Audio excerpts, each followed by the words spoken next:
The drums began before dawn, low thunder-like, echoing across the misty lakes of Tenochtitlan. To the Spaniards who had marched for months across an alien land, the sound felt like the heartbeat of a giant awakening. To the Aztecs, it was a warning. A storm was coming, carried not by clouds, but by armored men, whose gleaming breastplates flashed like shards of the sun. What no one knew yet, not even Hernán Cortés himself, was that these first trembling beats marked the beginning of the end of an empire that had stood for centuries. And it would fall in just 2 years. When the Spaniards first stepped onto the causeways leading to the island capital, they felt as if they had crossed into a dream. Towering temples rose like mountains from the water, their steps painted in reds and blacks. Canals shimmered between beautifully carved stone buildings. Floating gardens drifted in geometric perfection. The air smelled of incense, burning copal, and flowers they did not have names for. Bernal Diaz would later write that the sight was so magnificent that no man on earth had ever seen something like it. But admiration was only the first reaction. Ambition quickly followed. The Aztecs had watched the newcomers with a mixture of awe and unease. They had never seen horses before, and believed perhaps they were one creature with the men who rode them. Their weapons, thunder spears that spat fire muskets, sticks that spat lightning crossbows, and swords made of metal rather than obsidian, made the bravest warriors hesitate. Rumors spread across the valley that these strangers might be messengers of the gods. After all, it was the year I read, the year the exiled feathered serpent deity, Quetzalcoatl, was prophesied to return. Even Moctezuma, too, emperor of millions, felt the icy fingers of doubt close around his throat. But Cortés knew none of this prophecy. He only knew opportunity. 2 years earlier, he had departed Cuba with a small company, mere 100, seeking gold, glory, and a kingdom he might claim for himself. His superiors had not even authorized him. He acted against orders. Now, standing at the edge of the Aztec world, he saw something far greater than gold, a civilization so vast and rich that conquering it would make him immortal. Yet he also understood something vital. He could never defeat the Aztec Empire by force alone. Their numbers dwarfed his. Their warriors were fierce and disciplined. Their capital was a fortress in the middle of a lake. If he wanted to take it, he would need to break it from within. The cracks already existed. For generations, the Aztecs had ruled through tribute and fear. Their armies had crushed neighboring cities, demanding food, cloth, jade, gold, and captives for sacrifice. The tributaries hated them, but they feared them more. Until the Spaniards arrived, to the Totonacs, Tlaxcolans, and Texcocans. The newcomers were a chance weapon that could shatter Aztec domination forever. And Cortés, with the cunning of a serpent, seized that chance. His first great alliance was with the Totonacs, but the true turning point came when he reached Tlaxcala. The Tlaxcolans met the Spaniards with fury, sending wave after wave of warriors with obsidian clubs and the battles were brutal. Arrows pierced Spanish armor. Stones cracked the skulls of horses, but steel cut deeper than obsidian, and after days of bloodshed, the Tlaxcalans were forced to reconsider. These strangers might be demons, they thought, but demons who hated the Aztecs as much as they did. The peace that followed was more than an alliance, it was the birth of an army. Tens of thousands of Tlaxcalan warriors would march beside the Spaniards for the rest of the conquest. Without them, Cortés would have been crushed within weeks. When Moctezuma finally allowed Cortés to enter Tenochtitlan, it was not out of weakness. It was strategy. He hoped to learn the Spaniards' intentions, to observe them, to keep them close where they could be controlled. He showered them with gifts, believing that generosity and diplomacy might prevent war. But every gift only convinced Cortés that the empire was rich beyond imagination. Every gold ornament, every jewel, every delicate feather mosaic whispered the same thing to him. Take it. The moment Cortés seized Moctezuma inside his own palace, the fate of the Aztec Empire shifted. It was an audacious act, impossible, insane, yet somehow successful. The emperor of millions had become a prisoner of a few hundred foreigners. Though treated respectfully, Moctezuma's authority evaporated. The people began to question him. The nobles murmured. The tension that had been building now simmered dangerously. Then, everything ignited at once. Cortés' rival, Panfilo de Narvaez, arrived with orders to arrest him. Cortés left Tenochtitlan with a portion of his forces, defeated Narvaez in a daring night attack, and then returned victorious, but too late. While he was gone, the remaining Spaniards, fearing rebellion, massacred unarmed Aztec nobles during a sacred festival. Word spread like wildfire. The city exploded in rage. When Cortés re-entered Tenochtitlan, he found the entire empire ready for war. Stones rained down on the palace. Spears and flaming arrows filled the air. The causeways were cut, the bridges destroyed. The Spaniards were trapped like animals in a pit. Moctezuma attempted to calm his people, but was struck by a stone and later died. Whether from the wound or by Spanish hands remains debated. His death shattered the last fragile link between the Spaniards and the Aztecs. Now the empire cried for blood. The siege tightened. Supplies dwindled. Disease and hunger grew. Even the Tlaxcalans were shocked at the ferocity of the Aztecs. Courts realized that if they remained even one more day, they would all die. And so came the Noche Trieste, the Night of Sorrows.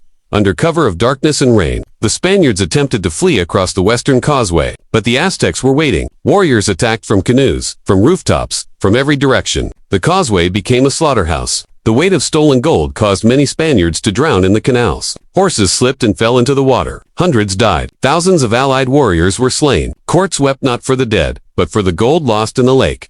Yet somehow, a remnant survived. Bruised, bloodied, starving, but alive, and already planning revenge. This was the turning point. Courts realized brute force would not topple the Aztecs. So he changed tactics completely. He traveled from city to city, forging alliances, promising the destruction of Tenochtitlan, promising freedom from tribute, promising an end to sacrifice. The enemies of the Aztecs grew into an army of tens of thousands.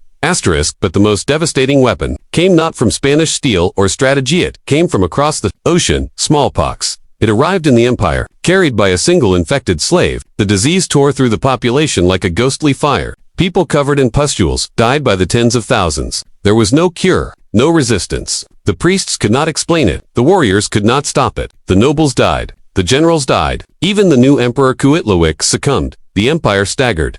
By the time Cortés returned with his rebuilt army, the Aztecs were weakened, grieving, desperate but still defiant. For they had a new leader, the young emperor whose courage would become legend. He vowed to defend Tenochtitlan to the last breath. He would rather die than surrender. And Cortés was ready to test that vow. Part 1 ends as the Spaniards prepare for the final siege that will become one of the most brutal in world history. The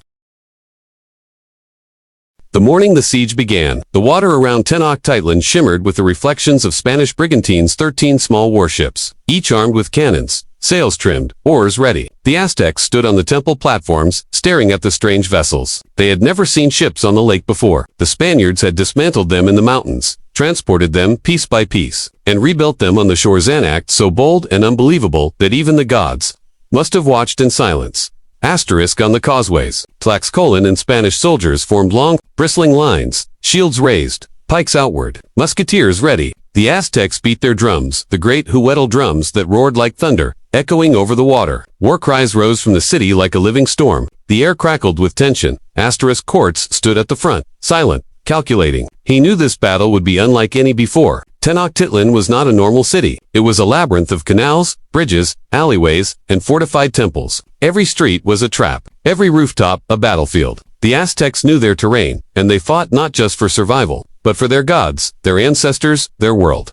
Cuauhtémoc, standing atop the Templo Mayor, watched the enemy lines assemble. His face was calm, but his eyes burned. He had inherited a dying world ravaged by disease, surrounded by enemies, stabbed in the back by traitorous cities that had joined the Spaniards. Yet he refused to bend. He told his warriors that even if the city fell, the spirit of the Mexica would never break. They would fight until the lake itself ran red. The Spanish brigantines began their advance, oars cutting the water in smooth rhythm. Cannons boomed, sending iron balls smashing into canoes and wooden defenses. The thunder echoed through the valley. Aztec warriors retaliated with volleys of arrows and spears, some tipped with obsidian blades, sharp enough to slice flesh to the bone. Canoes surged forward by the hundreds, carrying warriors who hurled fire-hardened darts and launched themselves onto the ships in furious attempts to board.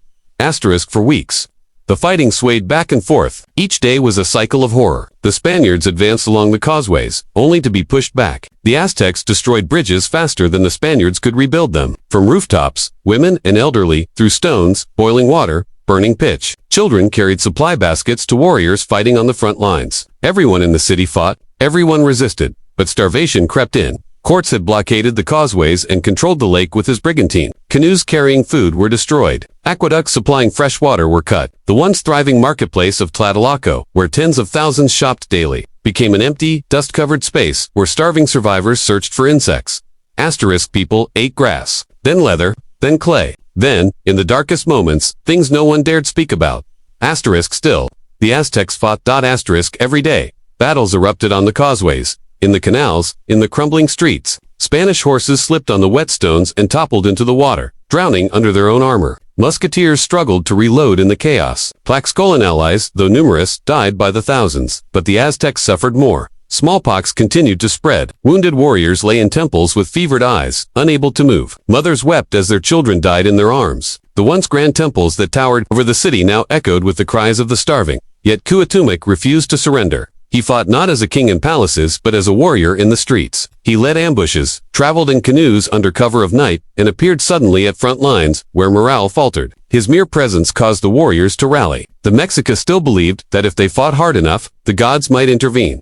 But the Spanish brigantines continued to bombard the city. Buildings crumbled. Temples cracked. Markets collapsed. Tenochtitlan, once the crown jewel of Mesoamerica, was turning into rubble and ash. As the siege dragged into its third month, the city became a graveyard. The stench of death filled the air. Bodies floated in the canals. The once clear waters turned murky with blood. Even the Spaniards were horrified by the scale of suffering. Bernal Diaz wrote that the destruction was so great that not even a stone remained standing on another. One morning, courts ordered a full assault. The remaining causeways were cleared, inch by inch. Aztec defenders fought with suicidal courage, leaping onto Spanish swords rather than retreating. Women fought beside men. Priests, their robes, stained with ash, hurled rocks and chanted for divine intervention. But the Spanish steel and gunpowder, combined with overwhelming indigenous allies, proved too much. The final battles took place in the district of Survivors, warriors, nobles, fishermen, mothers with babies strapped to their backs crowded behind barricades. With no food, no water, and no hope left,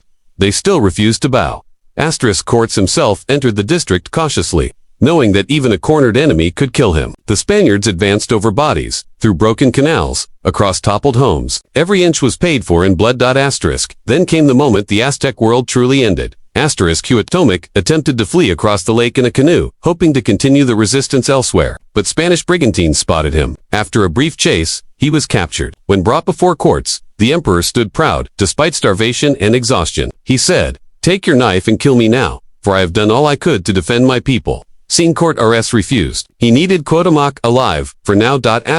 When word spread that the emperor had been captured, resistance crumbled. Families emerged from hiding. Warriors threw down their weapons. The drums of war fell silent for the first time in months. On August 13, 1521, the city surrendered. Tenochtitlan, the jewel of the Aztec world, had fallen. The Spaniards stood in awe at the scale of destruction. What had been a magnificent city was now a wasteland of smoking ruins. Courts wrote to the King of Spain that no battle in history equaled the horrors of the siege. Yet he also knew this was his greatest victory. But victory came with a price. Tens of thousands lay dead. The canals were filled with corpses. The surviving Aztecs were enslaved, forced to rebuild the city into what would later become Mexico City. Temples were destroyed, idols broken, gold melted into bars. Cuauhtémoc was tortured months later, accused of hiding treasure. He endured the pain without revealing anything. Eventually, he was executed during an expedition, ending the last hope of Aztec resistance. In just 2 years, an empire that had dominated the Valley of Mexico for centuries had vanished, not only because of Spanish weapons, but because of internal divisions, disease, betrayal, hunger, and the relentless ambition of a few hundred men who crossed an ocean in search of fortune. The fall of the Aztec Empire remains one of the most dramatic and tragic events in world history, a reminder that even the greatest civilizations can crumble with terrifying speed. And thus ended the brutal fall of the Aztecs, destroyed by the Spanish in only 2 years, yet never forgotten.